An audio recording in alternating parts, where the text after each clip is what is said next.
Ley número 42. Muerto el perro, se acabó la rabia. Criterio. Los problemas suelen tener su origen en un solo individuo fuerte, el instigador, el subalterno arrogante, el sembrador de inquinas y resentimientos. Si usted deja espacio para el accionar de este tipo de individuo, otros sucumbirán a la influencia del personaje. No espere a que los problemas que él causa se multipliquen, y no trate de negociar con él, pues es irrecuperable. Neutralice esa influencia, aislándolo o eliminándolo. Recuerde que, muerto el perro, se acabó la rabia. Observancia de la ley primera. La conquista de Perú. La lucha fue tornándose más feroz en torno de la litera real, de Atahualpa, rey del imperio inca. La litera se ladeaba cada vez más, y al final, ya muertos varios de los nobles que la sostenían. Se dio vuelta por completo y el príncipe indígena habría dado con violencia contra el suelo de no haber sido su caída amortiguada por los esfuerzos de Pizarro y algunos de sus caballeros, que consiguieron tomarlo en sus brazos. La borla imperial fue arrancada de inmediato de sus sienes por un soldado, y el desdichado monarca, fuertemente atado, fue llevado a un edificio vecino donde se lo vigilaba en todo momento. De repente, todo intento de resistencia cesó. La suerte corrida por el Inca, Atahualpa, pronto se conoció en toda la ciudad y en todo el país. La magia capaz de mantener unidos a los peruanos se había disuelto. A partir de ese momento, cada hombre solo pensó en su propia seguridad. Incluso la soldadesca, inca, acampada en los campos adyacentes, se alarmó y al enterarse de las fatales noticias huyó en todas direcciones de sus perseguidores, que, en el fragor del triunfo no mostraron la menor clemencia. Finalmente la noche, más piadosa que el hombre, echó su manto amigo sobre los fugitivos y las dispersas tropas de Pizarro se reunieron una vez más al sonido del clarín, en la ensangrentada plaza de Cajamarca. No era solo el jefe del Estado, sino el punto en el cual convergían, como en un centro común, todas las instituciones, era la piedra angular del poder político, que sin esa base se desmoronaría por su propio peso. Esto es lo que sucedió tras la ejecución de Atahualpa. Su muerte no solo dejó vacante el trono, sin sucesor cierto, sino que la forma en que se produjo anunció con claridad al pueblo peruano que una mano más fuerte que la de los incas había arrebatado el cetro y la dinastía de los hijos del sol había desaparecido para siempre. The Conquest of Peru, William H. Prescott, 1847.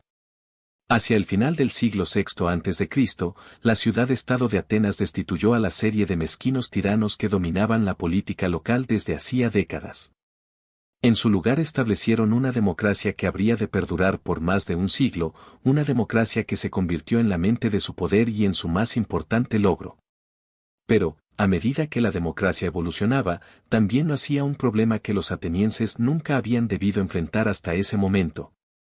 Cómo manejar a quienes no se preocupaban por lograr la cohesión de una pequeña ciudad rodeada de enemigos que no trabajaban para contribuir a la gloria de su pueblo, sino que solo pensaban en sí mismos y en sus propias ambiciones y mezquinas intrigas. Los atenienses comprendieron que, si estos individuos quedaban libres de hacer lo que se les antojase, sembrarían la discordia, dividirían la ciudad en distintas facciones y despertarían ansiedades. Todo lo cual podía conducir a la ruina de la democracia. El castigo violento ya no cuadraba con el nuevo y civilizado orden que los atenienses habían creado. En su lugar, los ciudadanos encontraron una forma más satisfactoria y menos brutal de lidiar con los egoístas crónicos. Cada año se reunirían en la plaza central y escribirían sobre un trozo de cerámica, un ostracón, el nombre del individuo al que querían desterrar de la ciudad por 10 años. Si un nombre determinado aparecía en 6.000 votos, esa persona sería instantáneamente exiliada. Si nadie obtenía 6.000 votos, la persona que acumulara la mayor cantidad de ostraca con su nombre sufriría por 10 años el ostracismo, impuesto por la comunidad. Aquel ritual de expulsión se convirtió en una especie de festival, en el que se celebraba la alegría de desterrar a los individuos irritantes que generaban angustia y ansiedad y querían elevarse por encima del grupo al que debían haber servido. En el año 490, Arístides, uno de los grandes generales de la historia ateniense, contribuyó a derrotar a los persas en la batalla de Maratón. Además, fuera del campo de batalla, su ecuanimidad como juez le había ganado el apodo de «el justo». Pero con el correr de los años los atenienses habían llegado a tenerle cierta aversión. Hacía demasiada ostentación de su ecuanimidad y esto, según ellos, delataba disimulados sentimientos de superioridad y menosprecio por el hombre común. Su omnipresencia en la arena política ateniense comenzó a resultar odiosa, los ciudadanos se cansaron de oír el apodo, «el justo». Temían que fuera el tipo de hombre prejuicioso y altanero que con el tiempo podía generar feroces divisiones entre ellos. En el año 482 a.C., a pesar de la valiosa destreza de Arístides en la guerra contra los persas, reunieron las ostracas necesarias para desterrarlo. Tras el ostracismo de Arístides, el gran general Temístocles surgió como el principal líder de la ciudad. Pero sus numerosas victorias y los honores de que fue objeto se le subieron a la cabeza, y también él se volvió arrogante y altanero, no cesaba de recordar a los atenienses sus triunfos en el campo de batalla, los templos que había construido, los peligros que había sabido alejar. De ese modo daba a entender que sin él la ciudad estaría perdida. Y así fue como, en el año 472 a.C., el nombre de Temístocles fue escrito en la ostraca y la ciudad se libró de su tóxica presencia. La figura política más importante de Atenas en el siglo V a.C. fue, sin lugar a dudas, Pericles. Aunque varias veces se vio amenazado por el ostracismo, logró eludirlo manteniendo lazos estrechos con el pueblo. Quizás había aprendido, de niño, la lección que le enseñó su tutor preferido, el incomparable Damón, que se destacó de entre todos los atenienses por su inteligencia, su talento musical y su capacidad retórica. Fue Damón quien instruyó a Pericles en las artes del gobierno. Pero también él sufrió el ostracismo, debido a sus aires de superioridad y a su actitud ofensiva hacia el hombre común, que generó demasiado resentimiento. Hacia fines de ese siglo vivió en Atenas un hombre llamado Hipérbolo. Casi todos los escritores de la época lo describen como el más despreciable de los ciudadanos. No le importaba lo que la gente pensara de él, e insultaba a quien quiera que no gozara de su simpatía, divertía a unos pocos pero irritaba a la mayoría. En el año 417 a.C. Hipérbolo vio su oportunidad para exaltar los ánimos contra los dos líderes políticos más fuertes de la época, Alcibíades y Nicias. Calculaba que uno de los dos fuera desterrado y entonces él pudiera ascender de posición. Su campaña parecía tener probabilidades de éxito, ya que los atenienses detestaban el estilo de vida lujoso y libertino de Alcibíades, y desconfiaban de la fortuna y los aires de superioridad de Nicias. Era casi seguro que uno u otro reuniera la cantidad de votos que lo condenaría al ostracismo. Pero Alcibíades y Nicias, a pesar de que en otros aspectos eran enemigos, aunaron fuerzas y consiguieron que el desterrado fuese Hipérbolo. Solo el ostracismo, argumentaron, pondría fin a un personaje tan despreciable. Quienes anteriormente habían sufrido el ostracismo eran hombres poderosos y formidables. Hipérbolo, sin embargo, era un simple bufón, por lo cual los atenienses sintieron que su destierro había degradado ese castigo. Y así fue como abandonaron una práctica que durante casi 100 años había sido una de las claves para mantener la paz en Atenas. ¿Por qué habríamos de seguir por siempre librando esta mortal lucha?, dijeron los lobos. Estos malvados perros son la causa de todo, nos ladran sin cesar y nos provocan. Díganles que se retiren, y ya no habrá obstáculo que impida nuestra eterna paz y amistad. Las tontas ovejas les hicieron caso y despidieron a los perros. Entonces el rebaño, privado de sus mejores protectores, cayó fácil presa de su traicionero enemigo. Los antiguos atenienses tenían un instinto social que no existe hoy en día, parecería que el paso de los siglos lo ha desgastado. Eran ciudadanos en el verdadero sentido de la palabra, y eso les permitía percibir los peligros que entrañaba una conducta social, así como distinguir las distintas formas en que ese tipo de conducta suele camuflarse. La actitud de, más papista que el Papa, que de modo subrepticio, pretende imponer sus pautas a los demás, la arrogante ambición a costa del bien común, los ostentosos aires de superioridad, la manipulación silenciosa, la mezquindad irremediable. Algunos de esos comportamientos corroían la cohesión de la ciudad, creaban facciones y rupturas y sembraban el disenso. Otras arruinaban el espíritu democrático al hacer que el ciudadano común se sintiera inferior y envidiara a quienes se hallaban por encima de él. Los atenienses no intentaban reeducar a los individuos que manifestaban tales actitudes, y tampoco querían imponerles un castigo violento que generaría otros problemas. Encontraron una solución rápida y eficaz: se deshacían de ellos. Dentro de un grupo, los problemas casi siempre se remiten a una fuente: el sujeto descontento, el insatisfecho crónico que siempre incitará al disenso e infectará al grupo con su negatividad. Antes de que usted sepa qué fue lo que sucedió, el descontento se propaga. Actúe antes de que resulte imposible desenredar esa maraña de sentimientos negativos, o procure determinar cómo comenzó todo el problema. En primer lugar, reconozca a los incitadores por su presencia arrogante y altanera o su naturaleza quejosa y malhumorada. Una vez que los haya detectado, no trate de reformarlos, contentarlos y serenarlos, pues eso solo empeorará las cosas.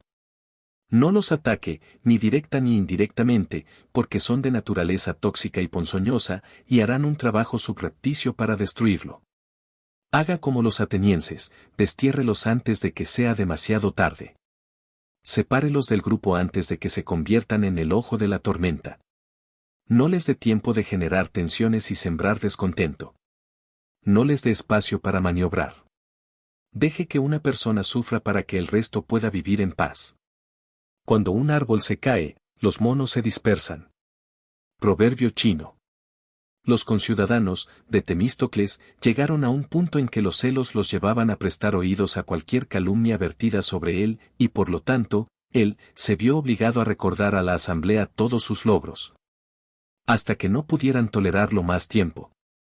En cierta oportunidad dijo a quienes se quejaban de él: ¿por qué se cansan de recibir beneficios tan a menudo del mismo hombre? Además de esto, ofendió al pueblo cuando construyó el templo de Artemisa, porque no solo hizo construir una estatua de Artemisa, la del sabio consejo, como sugiriendo que era él quien había dado el más sabio consejo a los atenienses y a los griegos, sino que eligió para el templo un sitio cercano a su propia casa, en Melite. Así, finalmente, los atenienses lo desterraron. Recurrieron al ostracismo para humillar su gran reputación y su autoridad. Como acostumbraban hacer con todos aquellos cuyo poder consideraban opresivo o que habían alcanzado una importancia tal que no juzgaban acorde con la igualdad de una democracia. En 1296 los cardenales de la Iglesia Católica se reunieron en Roma para elegir un nuevo papa. Eligieron al cardenal Gaetani, porque era incomparablemente sagaz y sabría convertir al Vaticano en un gran poder. Tras tomar el nombre de Bonifacio VIII, Gaetani pronto demostró que era merecedor del alto concepto que de él tenían los cardenales. Planificaba con cuidado cada movimiento y no se detenía ante nada para lograr sus objetivos. Una vez en el poder, Bonifacio aplastó a sus rivales y unificó los estados papales. Las potencias europeas comenzaron a temerle y enviaron delegados a negociar con él. El rey alemán Albrecht de Austria hasta llegó a cederle algunos territorios. Todo marchaba de acuerdo con los planes del Papa. Sin embargo, había una pieza fuera de lugar: la Toscana, la región más rica de Italia. Si Bonifacio lograba conquistar Florencia, la ciudad más poderosa de Toscana, toda la región terminaría siendo suya. Pero Florencia era una república orgullosa, muy difícil de derrotar. El Papa debía jugar sus cartas con suma habilidad. En aquel tiempo Florencia se hallaba dividida en dos bandos, los negros y los blancos. Los blancos reunían a las familias de comerciantes que habían accedido recientemente y en poco tiempo a gran poder y fortuna; los negros agrupaban a las familias adineradas tradicionales. Debido a su popularidad entre la gente común, los blancos ejercían el control de la ciudad, para indignación y resentimiento de los negros. Fue entonces cuando Bonifacio vio su oportunidad. Planearía ayudar a los negros a conquistar el control de la ciudad, y así lograría meterse Florencia en el bolsillo. Al estudiar la situación, su atención comenzó a centrarse en un hombre, Dante Alighieri, el celebrado escritor, poeta y ardiente defensor de los blancos. A Dante siempre le había interesado la política, creía apasionadamente en la República y solía reprochar a sus conciudadanos la falta de agallas que demostraban. Además, era el orador más elocuente de la ciudad. En 1300, el año en que Bonifacio comenzó a planear la anexión de Toscana, los ciudadanos habían elegido a Dante para el máximo cargo elegible de Florencia, lo nombraron uno de los 6 priores de la ciudad. Durante sus 6 meses de mandato, se opuso con firmeza a los negros y a los intentos del Papa de sembrar el desorden. Sin embargo, para 1301 Bonifacio tenía ya un nuevo plan. Llamó a Carlos de Valois, el poderoso hermano del rey de Francia, para que lo ayudara a poner orden en la Toscana. Mientras Carlos marchaba a través del norte de Italia y Florencia hervía de ansiedad y temor, Dante demostró ser el hombre capaz de convocar a la gente, predicar con vehemencia contra la pacificación y trabajar sin descanso para armar a los ciudadanos y organizar la resistencia contra el Papa y su títere, el príncipe francés. Fuera como fuere, Bonifacio debía neutralizar a Dante. Y así, mientras por un lado amenazaba a Florencia con Carlos de Valois, por el otro esgrimió la rama de olivo, la posibilidad de negociación, esperando que Dante mordiera el anzuelo. Y, en efecto, los florentinos decidieron enviar una delegación a Roma e intentar negociar la paz. Como era de prever, eligieron a Dante para encabezar la misión. Algunos advirtieron al poeta que el engañoso papa le estaba tendiendo una trampa para alejarlo de Florencia, pero aún así Dante fue a Roma, a donde llegó al mismo tiempo que el ejército francés llegaba a las puertas de Florencia. Dante creía que su elocuencia y sus razonamientos convencerían al papa y salvarían la ciudad. Sin embargo, cuando el papa se reunió con el poeta y los demás delegados florentinos, de inmediato los intimidó, como hacía con todo el mundo. «Arrodíllense a mis pies», les gritó.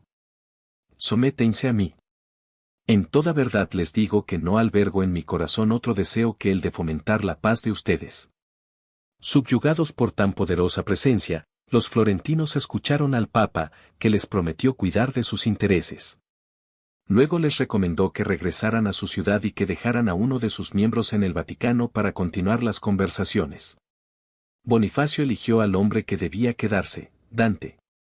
Y si bien habló con la mayor de las cortesías, en esencia fue una orden. De modo que Dante permaneció en Roma. Y mientras el Papa seguía dialogando con él, Florencia se desmoronó. Al no contar con nadie que uniera a los blancos, y víctimas de Carlos de Valois, que utilizaba el dinero del Papa para sobornar y sembrar discordias, los blancos se desintegraron, algunos pedían que se negociara.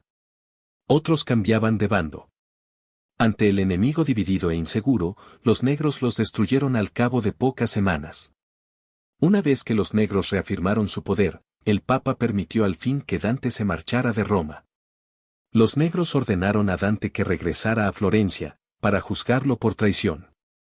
Cuando el poeta se negó, lo condenaron a morir en la hoguera si alguna vez volvía a poner los pies en Florencia. Y así Dante comenzó una miserable vida en el exilio, deambulando por Italia, desterrado de la ciudad a la que tanto amaba y a la que no regresó jamás, ni siquiera después de su muerte. Interpretación. Bonifacio sabía que, si encontraba un pretexto para alejar a Dante de la ciudad, Florencia se derrumbaría. Jugó la carta más antigua de todas, amenazar con una mano y sostener la rama de olivo en la otra, y Dante cayó en su trampa. Una vez que el poeta llegó a Roma, el Papa lo retuvo allí todo el tiempo necesario. Porque Bonifacio entendía a la perfección uno de los principales preceptos del juego del poder: una persona decidida, un espíritu rebelde, puede convertir el rebaño de ovejas en un cubil de leones. Así que aisló al revoltoso. Sin su respaldo para mantenerlos unidos, las ovejas se dispersaron con rapidez. Aprenda esta lección. No pierda tiempo atacando en todas direcciones a un enemigo de muchas cabezas. Encuentre la única cabeza que importa, la persona que posee la voluntad o la inteligencia o, sobre todo, el carisma necesario para convertirse en líder. Luego, cueste lo que costare, aleje a esa persona, porque en cuanto haya desaparecido los poderes que ejercía perderán efecto. El aislamiento podrá ser físico, destierro o ausencia de la corte, político, debilitamiento de su base de apoyo, o psicológico, destrucción de su imagen en el grupo, mediante calumnias e insinuaciones. El cáncer comienza con una única célula, estírpela antes de que se expanda y se vuelva incurable. Claves para alcanzar el poder. En el pasado, toda una nación era gobernada por un rey y su puñado de ministros. solo una élite disponía de poder. A través de los siglos el poder se ha repartido y democratizado en forma gradual. Esto ha creado la falsa idea de que los grupos ya no tienen centros de poder, que el poder se distribuye entre mucha gente. En la realidad, sin embargo, el poder ha cambiado en cantidad pero no en esencia. Podrá haber menos tiranos omnipotentes que rijan sobre la vida y la muerte de millones. Pero sigue habiendo miles de tiranos mezquinos que gobiernan ámbitos más pequeños e imponen su voluntad a través de juegos de poder indirectos, carisma, etc. En cada grupo el poder se concentra en las manos de una o dos personas, dado que ese es un aspecto en el cual la naturaleza humana nunca cambiará, la gente se congrega en torno de una sola personalidad fuerte. Como los planetas al describir su órbita alrededor de un sol. Actuar con la ilusión de que este tipo de centro de poder ya no existe significa cometer un error tras otro, derrochar tiempo y energía y nunca dar en el blanco. El hombre poderoso nunca pierde tiempo. Hacia afuera podrá simular seguir el juego, fingiendo que el poder es compartido por muchos, pero por dentro mantiene un ojo atento sobre los pocos que dominan el grupo. Y sobre estos hay que actuar. Cuando surge algún problema, el hombre de poder busca la causa subyacente, el personaje fuerte que comenzó a incitar a los demás y cuyo destierro o aislamiento permitirá que las aguas se aquieten nuevamente. En su ejercicio de la terapia familiar, el Dr. Milton H. Erickson descubrió que, cuando la dinámica familiar era inestable y disfuncional, siempre había una persona que era la instigadora, la generadora de problemas. En las sesiones aislaba de modo simbólico esa manzana podrida sentando a la persona en cuestión en un sitio algo apartado, aunque solo fuesen unos pocos centímetros. Poco a poco los demás miembros de la familia identificaban a ese individuo como la fuente de sus problemas. Una vez que usted haya identificado al instigador, al denunciarlo ante el resto del grupo logrará un avance muy importante. Averiguar quién es el que controla la dinámica del grupo es fundamental. Recuerde, el instigador actúa ocultándose en el grupo, disimulando su accionar entre las reacciones de los demás. Convierta ese accionar en algo visible, y el agitador perderá el poder de causar problemas. Una táctica clave en los juegos de estrategia consiste en aislar el poder del enemigo. En el ajedrez se acorrala al rey. En el juego chino del Go se trata de aislar las fuerzas enemigas en pequeños nichos, para inmovilizarlas y tornarlas ineficaces. A menudo es mejor aislar al enemigo que destruirlo, dado que nuestra decisión parecerá menos brutal. El resultado, sin embargo, es el mismo, porque en el juego del poder el aislamiento equivale a la muerte. La forma más eficaz de aislamiento consiste en separar de algún modo a su víctima de la base de poder en que se apoya. Cuando Mao Zedong quería eliminar a un enemigo de la élite del gobierno, no lo enfrentaba en forma directa, trabajaba silenciosa y sutilmente para aislarlo, dividir y alejar a sus aliados. Para reducir la base de apoyo. Pronto el hombre desaparecía por sí solo. La presencia y la apariencia tienen gran importancia en el juego del poder. Para seducir, sobre todo en las primeras etapas, la presencia constante es necesaria para ejercer influencia. Si usted se ausenta a menudo de la vista de los demás, el encanto se desgastará. El primer ministro de la reina Isabel I de Inglaterra, Robert Cecil, tenía dos rivales principales, el favorito de la reina, el conde de Essex, y el exfavorito, Sir Walter Raleigh. Cecil logró enviar a ambos en una misión contra España. Una vez alejados estos dos rivales de la corte, Cecil logró envolver a la reina con sus tentáculos.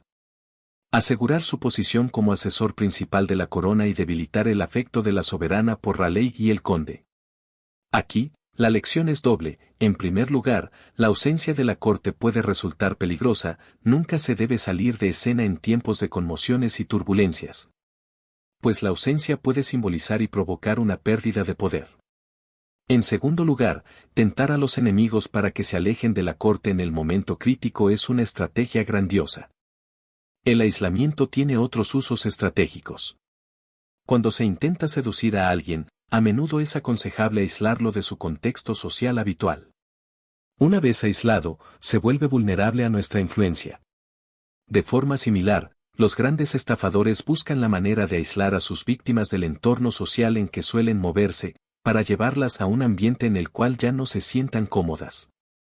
En ese nuevo medio se debilitan y sucumben al fraude con mayor facilidad.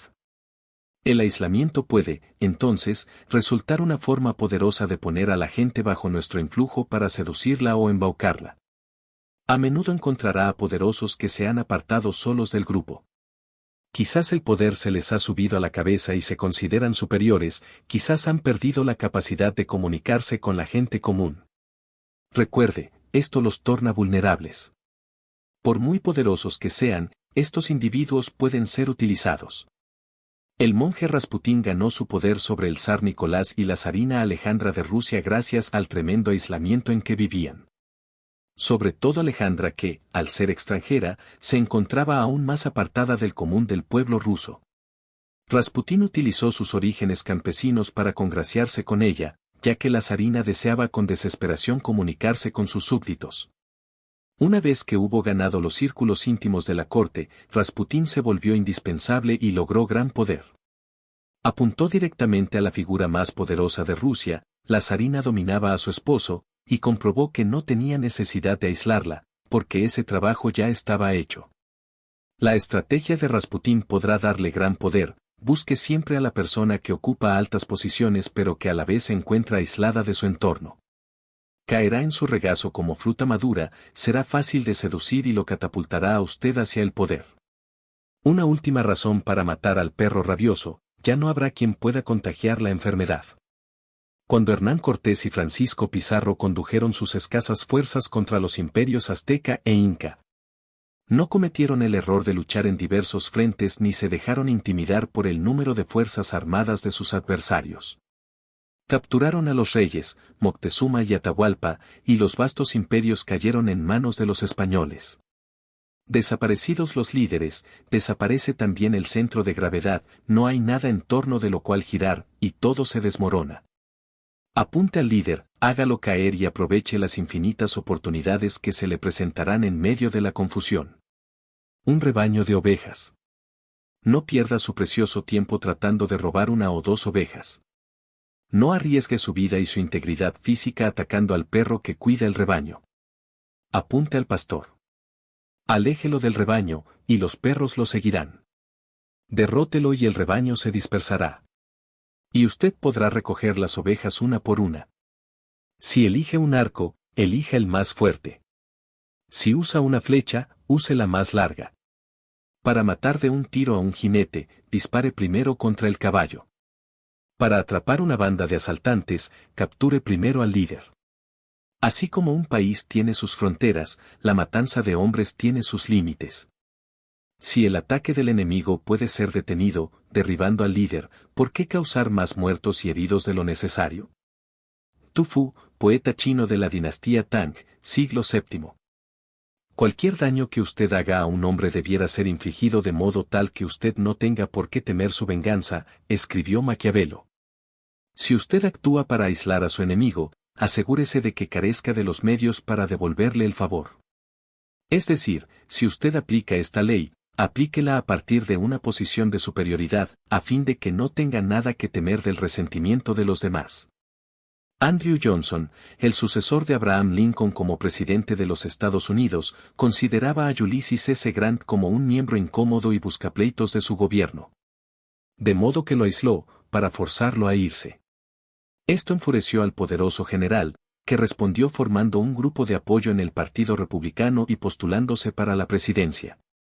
Habría sido más inteligente mantenerlo un poco al margen, a fin de que causara menos daño, que impulsarlo a la venganza.